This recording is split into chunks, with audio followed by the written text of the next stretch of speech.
কিছু কিছু জিনিস সামান্যতেও অসামান্যতম হয়ে যায়। যদি আপনার অসতর্কতায় এমন ঘটনা ঘটে যায় তাহলে কাকে দোষ দিবেন? হঠাৎ করেই কয়েকটি বাচ্চা যাচ্ছে আর সেখান থেকেই মূলত একটি বাচ্চাকে ধরে ফেলেছেন। আর এভাবেই এখন আমাদের আশেপাশের অনেক বাচ্চা অপহরণ হয়ে যাচ্ছে। তাই আপনার কলিজার টুকরা কিংবা আপনার কলিজার টুকরা সন্তানকে অবশ্যই চোখে চোখে রাখবেন। হঠাৎ করেই গাড়ির ড্রাইভার গাড়ি থামিয়ে দেখছেন কয়েকটা বাচ্চা যাচ্ছে আর সেখান থেকেই একটি বাচ্চাকে লোভনীয় জিনিস দেখিয়ে তাকে অপহরণ করা হয়েছে। অবশ্য বাচ্চাটি বারবার চলে যাওয়ার চেষ্টা করেছেন, কিন্তু তাকে ছাড় দেওয়া হলো না। আর পরক্ষণেই এমন ঘটনা ঘটে গিয়েছে যেখানে সিসিটিভি ফুটেজে দেখা যাচ্ছে বাচ্চাকে খুব সাধারণভাবেই ড্রামে ভরে ফেলেছেন। কেউ কল্পনাও করতে পারবে না এমন ঘটনা ঘটে যায়। এমন একটা ব্যবহার করছেন যেখানে দেখা যাচ্ছে লোকটি নিঃসন্দেহে কোনো কিছু করেনি।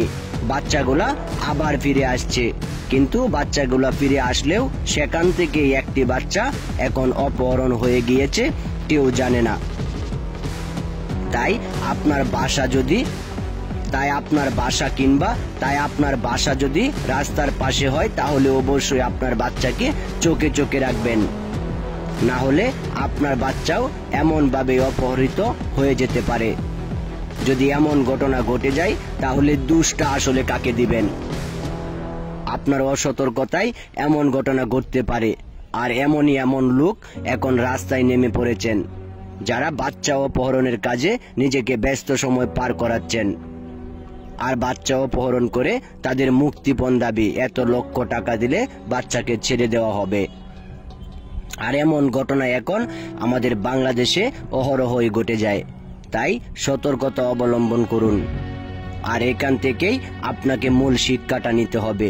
যদি আপনার বাচ্চার উপর সতর্কতা অবলম্বন করে বাচ্চাকে চোখে চোখে রাখেন তাহলে হয়তোবা আপনি এমন কাজ থেকে রেহাই পেয়ে যাবেন।